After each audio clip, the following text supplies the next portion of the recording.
The genius hidden behind a pseudonym. Welcome. I am Melesias. Today, we are opening a book that is not just a love story. It is a manifesto. A quiet, fierce, and deeply personal declaration of independence, written by a woman who knew what it meant to be trapped, to be silenced, and to be told that her voice did not matter. We are about to step into the world of Jane Eyre, a novel that shocked and captivated Victorian England when it was first published in 1847 under the mysterious, gender-neutral name of Bell.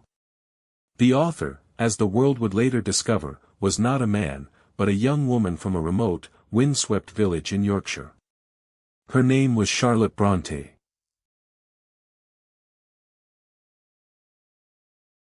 Charlotte Brontë was the third of 6 children, raised in a gloomy, isolated parsonage on the edge of the wild, untamed Yorkshire moors. Her mother died when she was just 5 years old, leaving her and her siblings in the care of a distant, strict father. Death was a constant presence in their lives. Her 2 older sisters, Maria and Elizabeth, died of tuberculosis contracted at a brutal boarding school for the daughters of poor clergymen. The experience of that school, a place of cold, hunger, and hypocritical cruelty, would be burned into Charlotte's memory. She would later immortalize it, with barely any disguise, as the infamous Lowood institution. Charlotte and her surviving siblings, Emily, Anne, and Branwell, created their own worlds of the imagination, writing tiny, intricate books in microscopic handwriting, populating vast fantasy kingdoms with heroes and villains.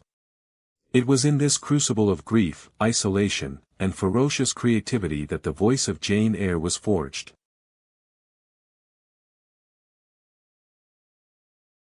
When Jane Eyre was published, it was an immediate sensation. But it also caused a scandal. The novel's heroine was not a passive, beautiful, and obedient maiden. She was a plain, poor, and fiercely intelligent orphan who demanded respect, spoke her mind, and refused to compromise her moral principles, even for love. The story was told in the first person, a direct, intimate confession that broke down the wall between reader and character. Victorian critics were both enthralled and deeply disturbed. Some called it coarse, unchristian, and a dangerous book. The character of Jane Eyre was a revolution. She was a woman who declared, with a quiet, unshakable conviction, that her feelings were as strong as any man's, her soul as valuable, her heart as capable of passion and pain. I am no bird, she says, and no net ensnares me. I am a free human being with an independent will.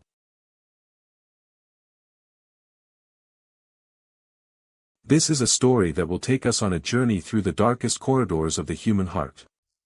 It will take us from the quiet terror of a child locked in a room with a ghost, to the cold halls of a hypocritical charity school, to the secret haunted passages of a grand English manor. It is a story of love, yes, but a love that is tested by fire and deception and an unimaginable secret. It is a story about a woman who is told, again and again, that she is nothing, and who proves, every single time, that she is everything. So, let us begin. Let us meet a little girl named Jane, who is about to learn the first, and most important, lesson of her life.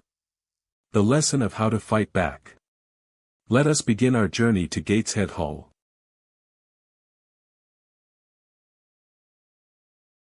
Part 1, An Unloved Childhood, The Gateshead Years.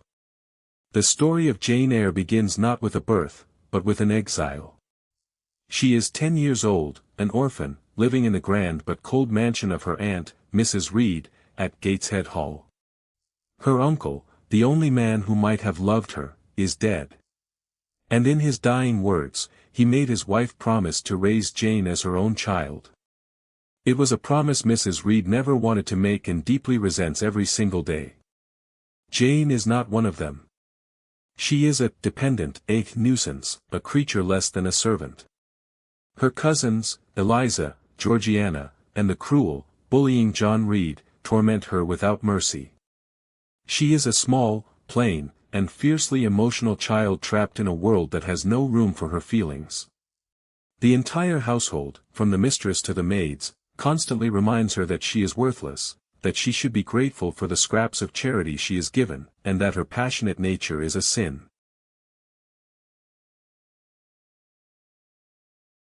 The tension finally explodes in a moment of violence. John Reed, a boy of 14 who is already large and cruel, discovers Jane reading one of his books behind the curtain. He strikes her with the heavy volume, and Jane, for the first time in her life, fights back. She does not cry. She does not whimper. She calls him a wicked and cruel boy, comparing him to a murderer and a slave driver. The words are not just an outburst. They are a declaration of war. The entire household is shocked. A dependent, a beggar, a girl, has dared to speak back. For this unforgivable transgression, Jane is dragged, kicking and screaming, to a place of punishment. A place that has haunted the house since the day her uncle died there. The Red Room.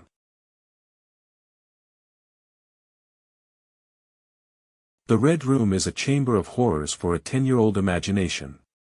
It is vast, cold, and silent. The furniture is made of deep, polished mahogany. The curtains are a heavy, blood-red damask. The bed, upon which her uncle died, is like a great, shrouded catafalque. A huge, gilt-framed mirror dominates one wall, reflecting Jane's small, terrified figure back at herself, making her seem even more isolated and insignificant. As the cold light of the winter afternoon fades into darkness, Jane's terror turns into something else. A strange, supernatural light glides across the wall. She is convinced it is the ghost of her uncle, come to punish the family for breaking their promise. She screams in pure, primal terror, begging to be let out. But Mrs. Reed, who believes the whole fit is a performance, locks the door more firmly. Jane collapses, unconscious, her small body finally surrendering to the horror.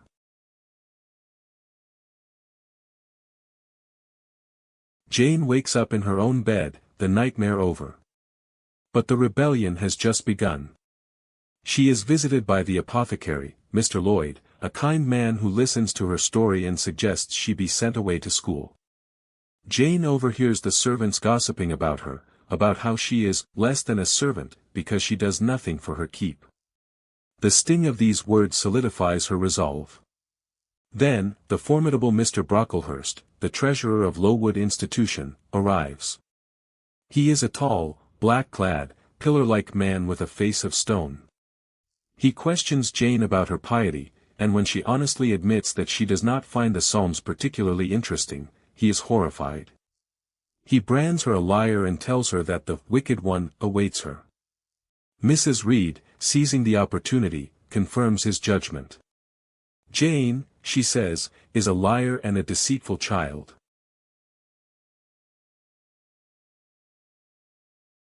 When they are alone, Jane explodes.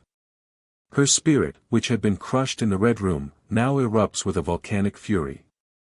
She confronts Mrs. Reed with the full force of her years of suffering. She tells her aunt that she is deceitful and cruel, that she will never call her aunt again, and that she will tell everyone at her new school how she was treated. Mrs. Reed, for the first time, is genuinely afraid of the small, plain girl before her. Jane has won a battle, but she knows it is a bitter victory. The words have been spoken. The chains of childhood have been shattered, not by love, but by fury. And now, a new chapter of her life is about to begin. She is leaving Gateshead, and she will never be the same frightened, powerless child again.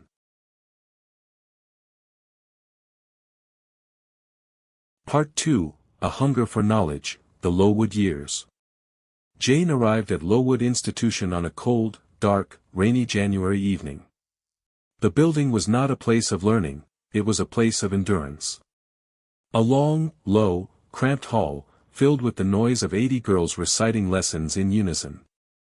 The air was thick with the smell of boiled cabbage and damp wool.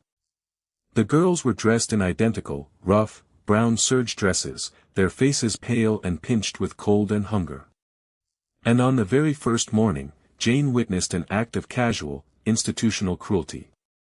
A tall, dark-haired girl, Helen Burns, was called from her class. She was made to stand in the center of the great hall while a teacher, Miss Scatcherd, berated her for having dirty fingernails and struck her a dozen times on the back of her neck with a bundle of twigs. Helen did not cry. She did not flinch. She simply accepted it, with a strange, quiet dignity that mystified Jane. Jane, who had learned to fight back with fury, could not understand this passive endurance.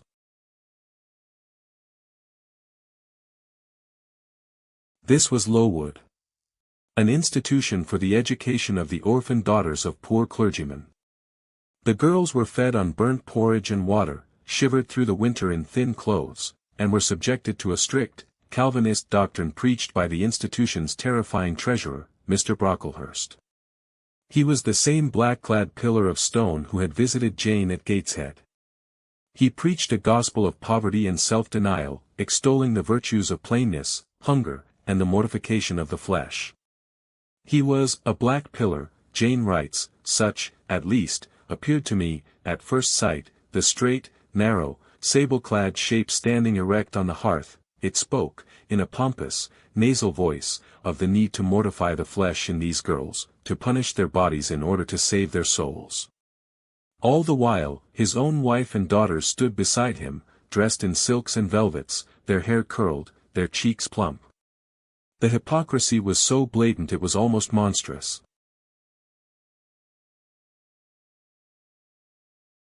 Jane's early days were made bearable by one person, Helen Burns. Jane was a creature of fire and rebellion.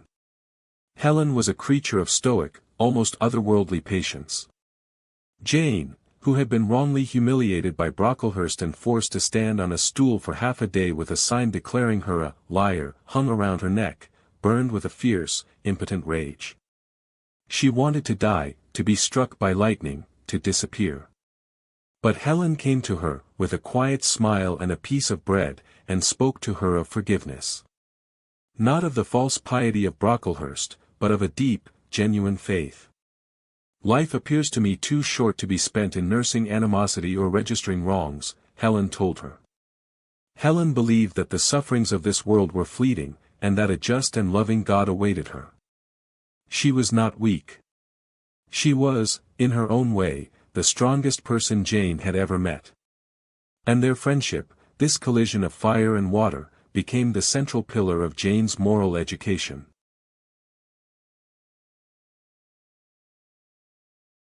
But Lowood was a place of sickness as well as cruelty. The winter brought a terrible epidemic of typhus. The disease, bred in the cold, damp, and malnourished bodies of the girls, swept through the school like a wildfire.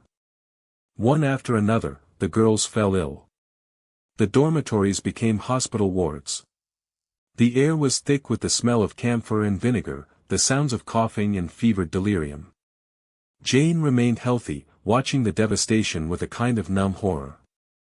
And then, Helen fell ill. But it was not typhus. It was consumption, the disease that had been quietly, patiently wasting her away for months. Jane, in a desperate act of love, snuck into the room where Helen had been quarantined on the night she knew her friend was dying. She climbed into the small bed and held her, their two small bodies clinging together in the cold darkness.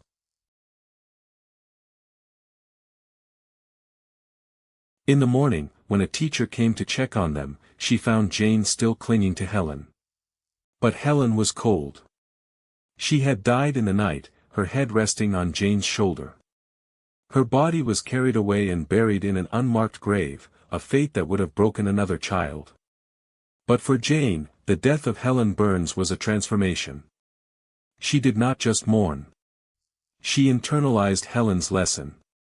She learned that strength could be quiet, that rebellion did not always need to roar. She could be fierce and gentle, passionate and patient. The typhus epidemic eventually led to a public investigation. The horrific conditions at Lowood were exposed, Mr. Brocklehurst's power was broken, and the school was reformed. Jane remained there for another 6 years, first as a student, then as a teacher. But the world outside was calling. The quiet, grey life of Lowood was no longer enough. She placed an advertisement in the newspaper, seeking a position as a governess. And the answer, when it came, would change her life forever. It was from a house called Thornfield Hall. The next chapter of her life was about to begin.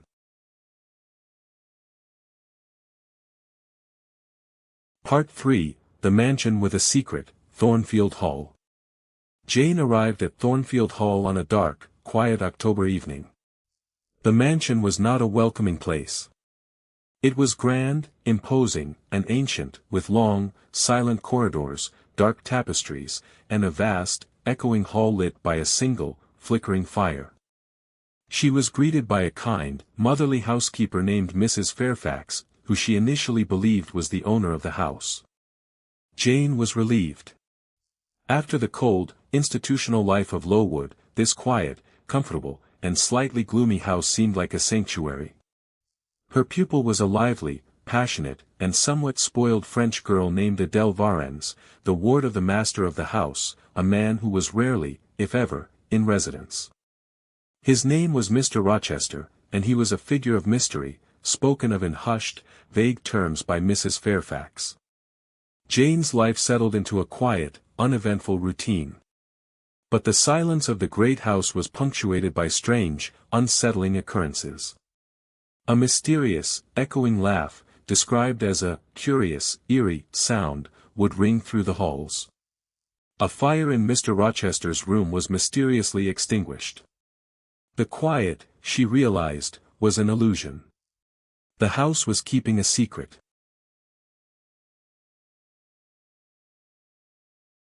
One cold, crisp January afternoon, Jane volunteered to walk into the nearby village of Hay to post a letter. It was a long, lonely walk down a winding, icy lane, the sun already beginning to set, casting long, skeletal shadows from the bare trees. As she rested on a stile, she heard the sound of a horse approaching. It was not just a horse. A huge, shaggy dog, a kind of mastiff, came bounding towards her first.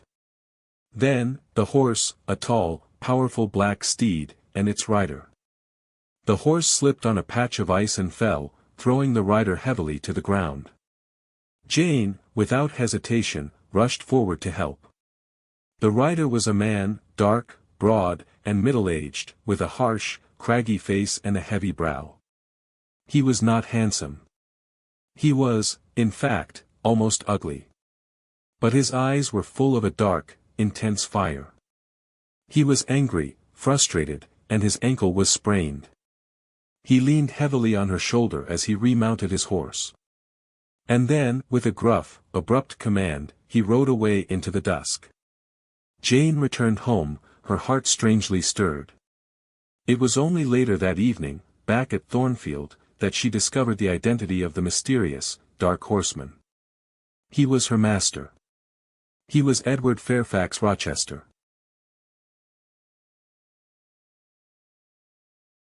The following days were a revelation. Mr. Rochester summoned Jane to the drawing-room every evening. He did not treat her as a servant, but as an intellectual equal. He questioned her, challenged her, mocked her, and listened to her with a fierce, probing intensity. Their conversations were not polite. They were duels, a clash of two powerful, unconventional minds. He would stare into the fire and tell her, in a voice that was both bitter and strangely vulnerable, that he was a man who had been blighted by the world, that he had sinned and suffered, and that his heart was a ruin. He spoke of himself as a worn-out, defaced, polluted thing. He did not confess his sins, he hinted at them, drawing her into the labyrinth of his past without ever showing her the center. Jane, who had never met a man like this, was utterly captivated. She was falling in love, not with a handsome face or a charming manner, but with a tormented, brilliant, and deeply wounded soul.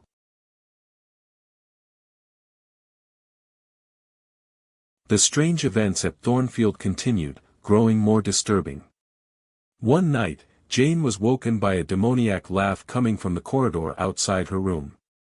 She opened her door and saw the hallway filled with smoke, billowing from Mr. Rochester's chamber. She rushed into his room and found the curtains of his bed engulfed in flames, and the master himself lying motionless, overcome by the smoke.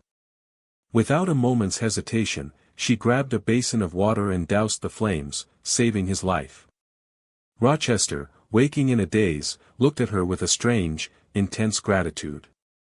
He told her not to wake the household. He called it an accident, the work of a drunken servant named Grace Poole.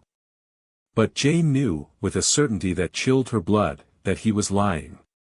The secret of Thornfield Hall was still alive, and it had just tried to commit murder. The woman who laughed, the woman who started the fire, was not a mere drunken servant. She was something far more dangerous, and she was still locked somewhere in the house.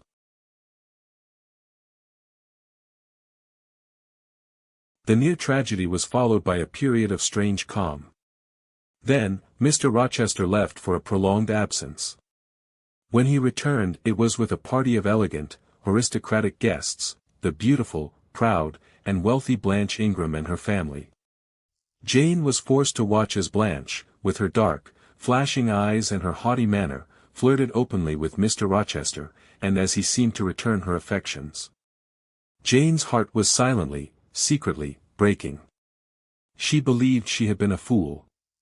She was just a plain, poor governess, and he was a gentleman of breeding and fortune. The gulf between them was unbridgeable.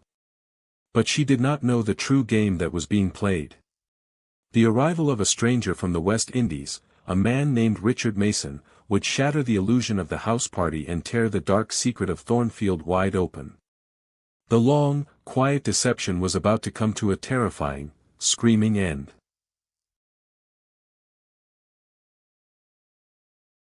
Part 4, Love and Ruin, the Proposal and the Revelation. The night of the house party was shattered by a scream. It was not the eerie, mocking laugh Jane had heard before. It was a cry of pure terror, a savage, sharp, shrilly sound that froze the blood of every guest in the great hall. The elegant visitors, the proud Ingrams and their ilk, were thrown into a panic. They believed a servant had been attacked, perhaps a murder had been committed. Mr. Rochester, with a face of granite, reassured them. It was nothing, he declared. A servant had merely had a nightmare. His authority, his sheer, commanding presence, calmed the storm. The guests, reluctantly, returned to their rooms, their confidence in their host shaken but not broken. But Jane was not fooled. She knew the sound had come from the third floor. And when the house was silent again, Mr. Rochester came to her room and asked her, not as a servant, but as a partner in a terrible secret, to accompany him. He needed her steady hand. He needed her unflinching courage. Together, they climbed the dark, hidden staircase to the forbidden floor.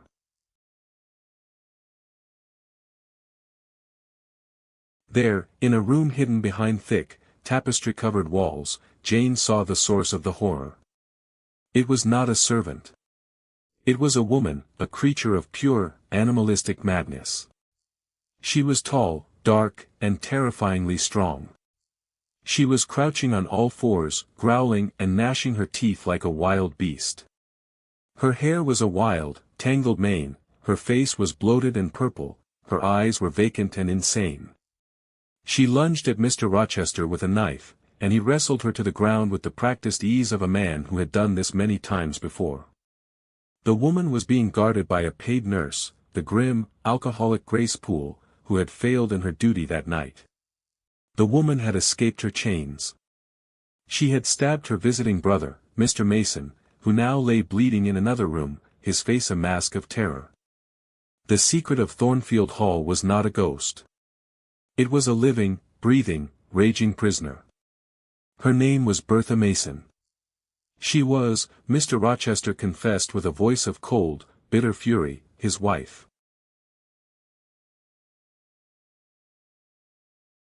The guests departed the next morning, the scandal hushed up. But the storm in Jane's soul was just beginning. She now understood Mr. Rochester's bitterness, his talk of a blighted past, his terrible secret. He had been tricked into marrying a woman who was already descending into madness, a marriage arranged by his own father for money. He had been trapped, and he had brought his wife back to England, locking her away in the attic, living a life of hollow, desperate loneliness. He was not a villain. He was a victim. And yet, the fact remained. He was married. Jane's love, which had been a source of secret joy, was now a source of torment. She had to leave. She knew she had to leave.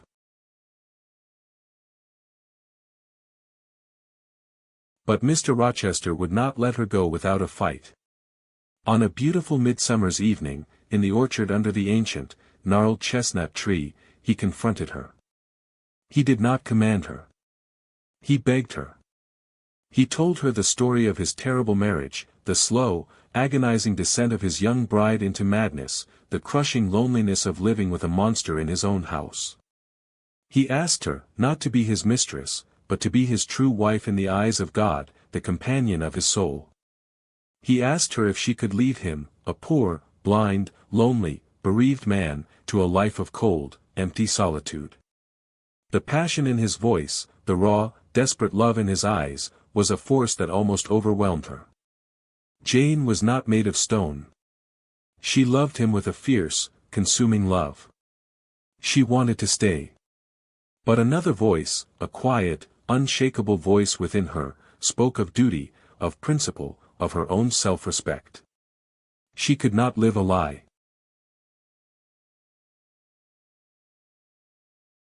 That night, as Jane slept, a strange, spectral light filled her room. A woman, dressed in white, with a wild, savage face, entered. It was Bertha Mason. She stood at Jane's bedside, holding a candle, her eyes burning with a strange, unseeing malice. She tore Jane's wedding veil in two with her bare hands, then trampled it on the floor. The next morning, Mr. Rochester dismissed the vision as a dream, a fancy born of nerves. He rushed her to the church. The ceremony began. The priest intoned the solemn words. "If any of you know cause, or just impediment." And then, the door of the church burst open.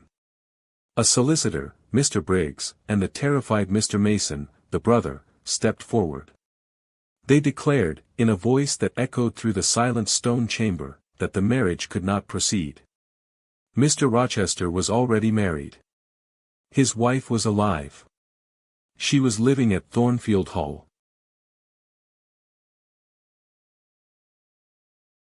Rochester did not deny it. The secret was out. In a cold, controlled fury, he led them all back to Thornfield. He took them up to the third floor. He unlocked the door. And there, in the foul, padded room, was Bertha Mason, his wife. A wild, dangerous, and utterly insane creature.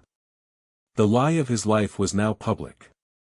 He was free from the deception, but trapped in a new and terrible prison of his own making. The guests, the solicitor, and Mason retreated in horror. Jane was left alone. Her world was in ruins. Her love was forbidden. Her future was a void. And in that moment of absolute, devastating silence, she understood what she had to do. She could not be his mistress. She could not live a life of secret shame, no matter how much her heart begged her to stay. She had to leave.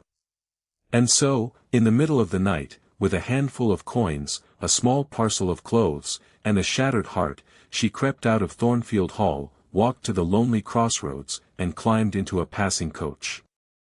She was leaving behind everything she had ever loved. She was choosing her own soul.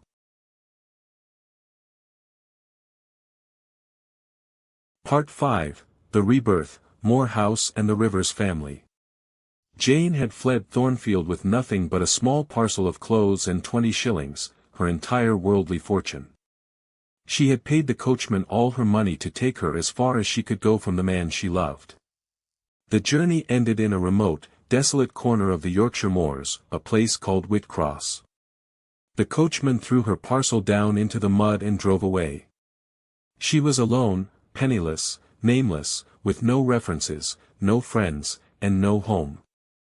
For 2 days, she wandered the open, pitiless moor, sleeping under the stars, eating only a few handfuls of bilberries from the hedgerows. She tried, and failed, to exchange her silk gloves and her handkerchief for bread at a cottage door. The weather, which had been warm and dry, suddenly turned. A cold, driving rain began to fall. Exhausted, starving, and soaked to the bone, she collapsed in the heather, convinced she was going to die.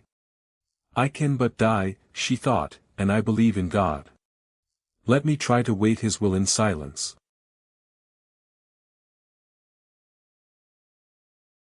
That distant light was her salvation.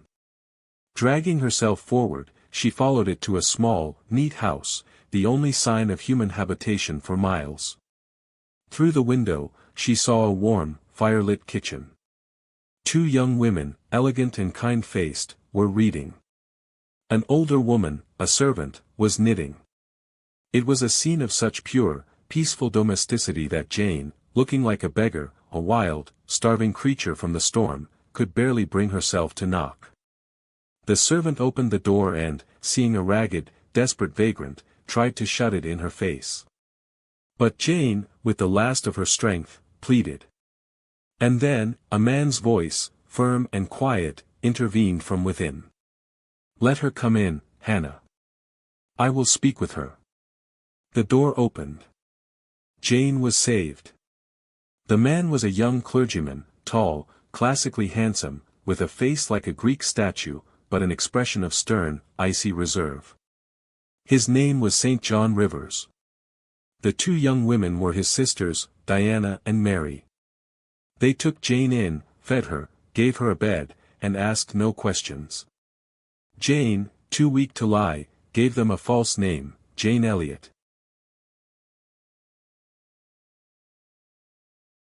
Jane recovered her strength slowly, in the quiet, ordered, and somewhat cold atmosphere of Moor House. She grew to love the Rivers sisters, Diana and Mary, who were warm, intelligent, and independent.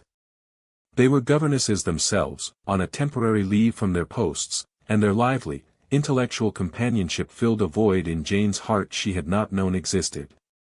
St. John was a different matter. He was a man of intense, but repressed, passions. He was driven by a rigid, unyielding sense of duty. He had given his heart, once, to a local heiress, Rosamond Oliver, but had rejected her because he believed she would not make a suitable missionary's wife. His ambition was not for earthly pleasure, but for the crown of a martyr. He was a soldier of God, and his weapon was a cold, terrifying self-denial. He observed Jane with a keen, analytical eye. He saw her intelligence, her resilience, and her capacity for self-sacrifice. And he began to form a plan for her.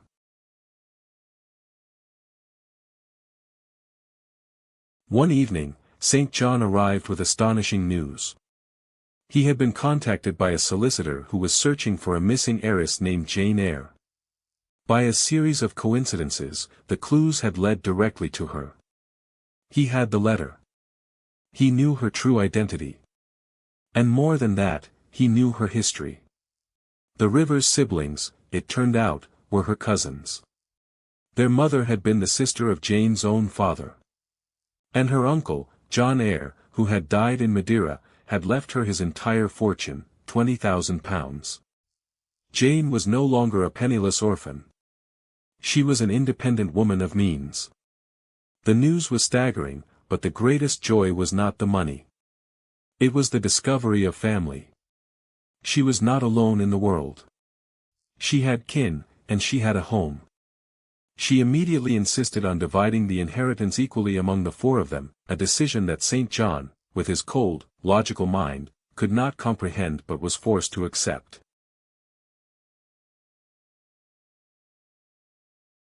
St. John's plan for Jane was now clear. He was preparing to leave for a missionary post in India. He needed a wife, not for love, but for utility. A woman of iron will, intelligence, and the capacity for self-sacrifice. Jane was perfect. He proposed to her, not on bended knee, but as a general might assign a soldier to a difficult but necessary post. His offer was not of love, but of purpose.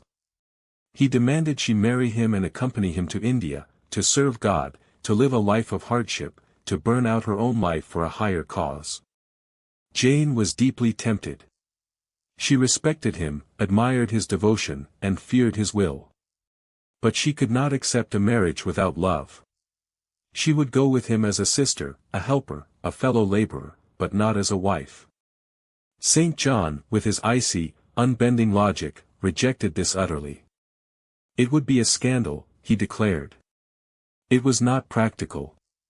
His cold, relentless pressure was a new kind of cage. She was on the verge of breaking, of surrendering her will to his ironclad duty, when something extraordinary happened. One night, as she was praying for guidance, she heard a voice. A voice she knew. It was Rochester's, calling her name across the dark, empty air, Jane. Jane. Jane. She answered, not knowing how or why, I am coming. Wait for me. The call was a sign, a miracle. It broke the spell of St. John's will. She knew, with absolute certainty, where her destiny lay.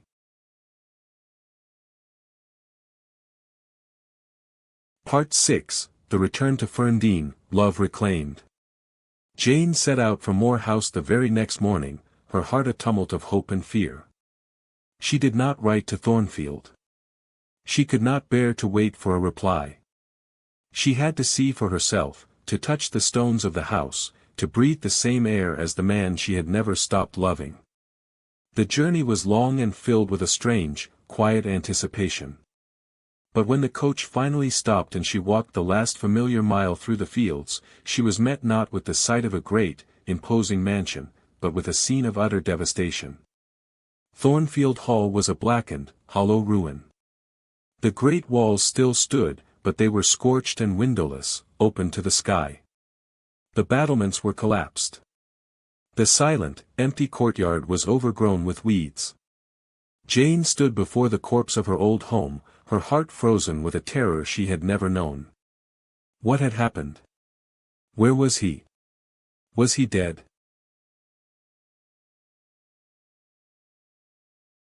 She rushed back to the village inn, desperate for news.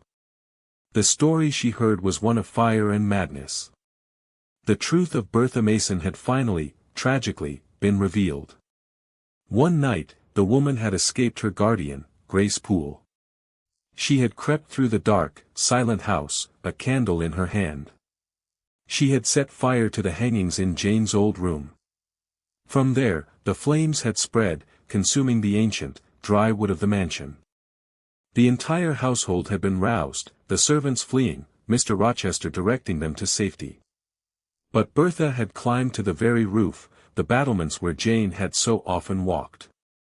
She stood there, a wild, shrieking figure against the flames, her hair ablaze. And then, she jumped. Mr. Rochester had been the last to leave the burning house. A falling beam had struck him, and the fire had taken his sight. He was alive. But he was blind, and one of his hands was so badly crushed it had to be amputated. He was living now in a dark, isolated, old hunting lodge deep in the woods, a place called Ferndean. He was alone, attended only by 2 elderly servants. He was a man who had lost everything.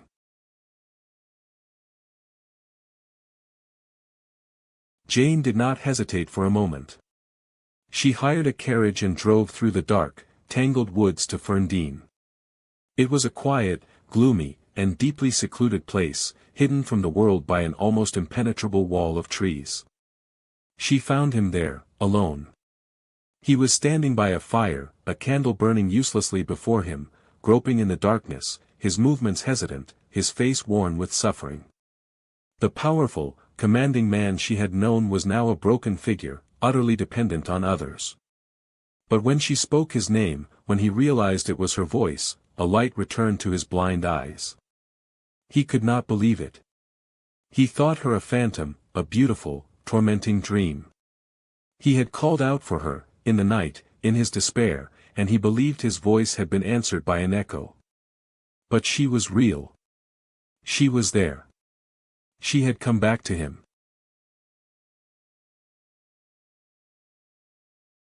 He told her everything. His despair, his loneliness, his belated repentance for a life of pride and deception. He had finally, in the darkness of his affliction, called out to God. He had prayed, not for his sight, but for her.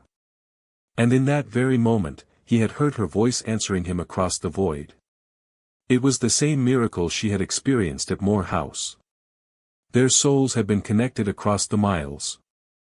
Jane, now an independent woman of means, no longer his governess, no longer a dependent, could make a free choice. She chose him. She chose the ruined, blind, humbled man because she loved his soul, not his station. She would be his eyes, his hand, his companion. Not out of pity, but out of a profound, unshakable love. He asked her to marry him, and she said yes.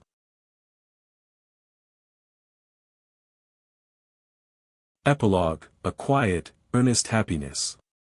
They were married, in a quiet, private ceremony, with no guests but the old parson and the ancient verger. Jane did not write to her cousins. She told them the news only after the deed was done. And so, the story of Jane Eyre does not end with a grand wedding or a triumphant victory. It ends with a quiet, domestic, and deeply earned happiness. Rochester slowly, miraculously, regained sight in one of his eyes. It was just enough to see the face of his firstborn son, a boy with eyes as large and dark as his own. St. John Rivers went to India, a soldier of duty to the very end. He labored and suffered and, in his final letter, he awaits the crown of a martyr with an unshakable, cold, and awe-inspiring faith. He chose the life of a saint. Jane chose the life of a woman. What Charlotte Brontë gave us in this novel is not a fairy tale. It is a map of a woman's soul. Jane Eyre is not beautiful, not rich, not powerful. She is just, as she says, poor, obscure, plain, and little. But she possesses something that no one can give her and no one can take away, a fierce, quiet, unshakable sense of her own worth. She refuses to be a mistress because she knows her soul is worth more. She refuses to be a missionary's wife without love because she knows her heart is worth more. She will not be a bird in a cage, or a flower under a bell glass. She is a free human being with an independent will. And that, the novel whispers to us across the centuries, is the greatest, and the hardest, kind of freedom to achieve. I am Melesias. This has been the story of Jane Eyre, as I have understood it. Thank you for listening. If this journey through fire and shadow and into the quiet light has moved you, please subscribe. And remember, the most important battle you will ever fight is the one for your own soul.